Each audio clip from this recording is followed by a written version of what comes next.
The loop mega-universe framework rejects the standard origin and endpoint of cosmology. The universe does not begin with a singular Big Bang, and it does not end in a frozen, permanent heat death. Instead, the transition between eons is dictated by a strict mathematical limit. As black holes evaporate and structures decay, the total Bekenstein-Hawking entropy of the universe rises. When it hits a holographic ceiling, approximately 10 to the 122 times the Boltzmann constant, the eon is forced to close. This matrix represents the Penrose-Core conformal rescaling operator, m omega. It mathematically manages the boundary between the dying eon and the new one. As the conformal factor omega approaches zero, the operator targets 5 core components of the universe, assigning each a specific exponent multiplier. Under the framework's lambda perpetuity gauge, the boundary value of omega is set to exactly 1. Because of this, the structural scaffolding of the universe, the dark matter density and the surviving black holes, pass through the boundary entirely unchanged. The exhausted wave energy, however, scales differently. Governed by an omega to the -4th power scaling, the dead radiation of the previous eon is heavily blue-shifted by the transition. The universe reaches the end of its time with its dark matter architecture and black hole populations intact. Meanwhile, its diffuse microscopic waste radiation is mathematically upscaled, converting directly into the highly energetic fuel required for the next cycle. The moment the boundary is crossed, eon n+1 begins. This 3D grid shows the co-moving coordinates across the transition. Because the spatial mapping does not scramble, massive objects and dark matter wells maintain their exact relative positions. The old universe provides a physical template for the new one. Layered directly over this surviving grid is the rescaled wave energy. This creates a dense, highly energetic perturbation field.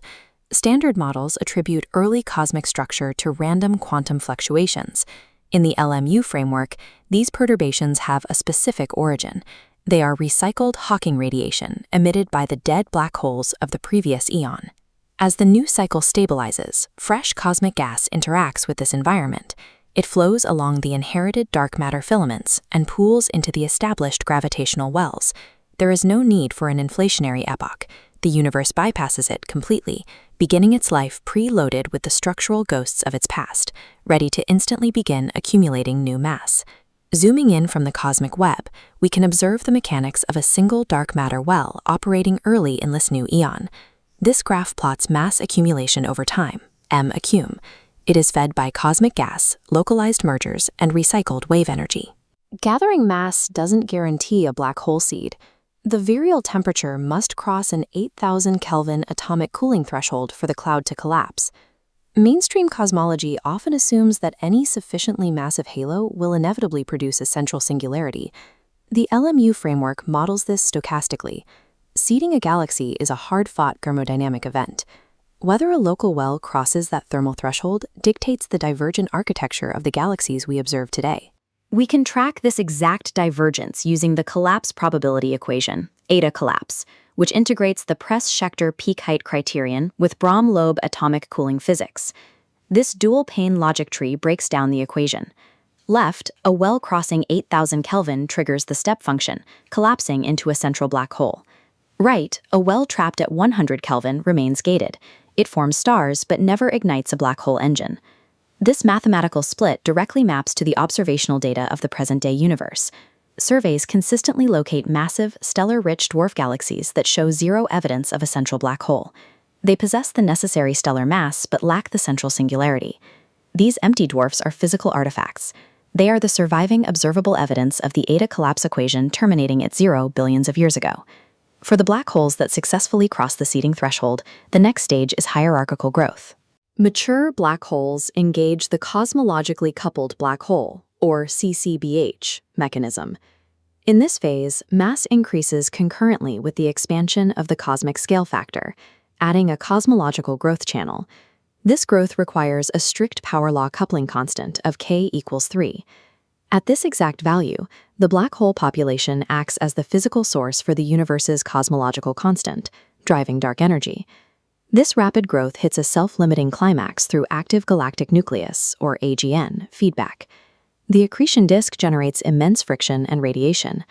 Once this integrated feedback energy eclipses the gravitational binding energy of the host galaxy, the remaining gas is violently ejected. This triggers stage 3, stardation. Cut off from the broader galactic gas reserves, the central engine is isolated, surviving entirely on a residual accretion ring. By dominating its host galaxy, the black hole destroys its own fuel supply.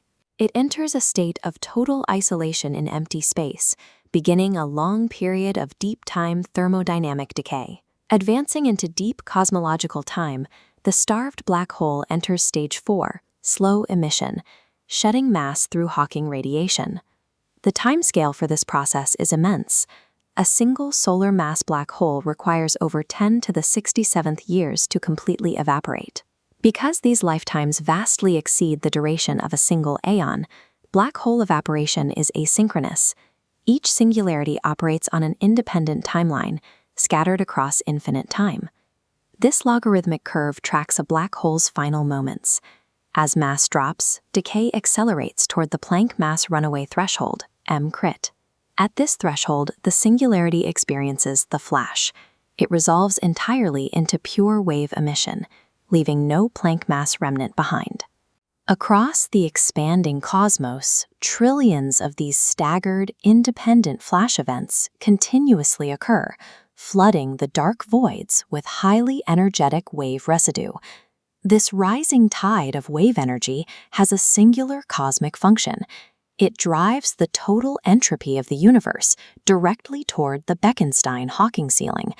The death throes of these isolated black holes fulfill the entropy mandate. Hitting the ceiling instantly triggers the m-omega rescaling operator, seamlessly closing the loop and birthing the next aeon.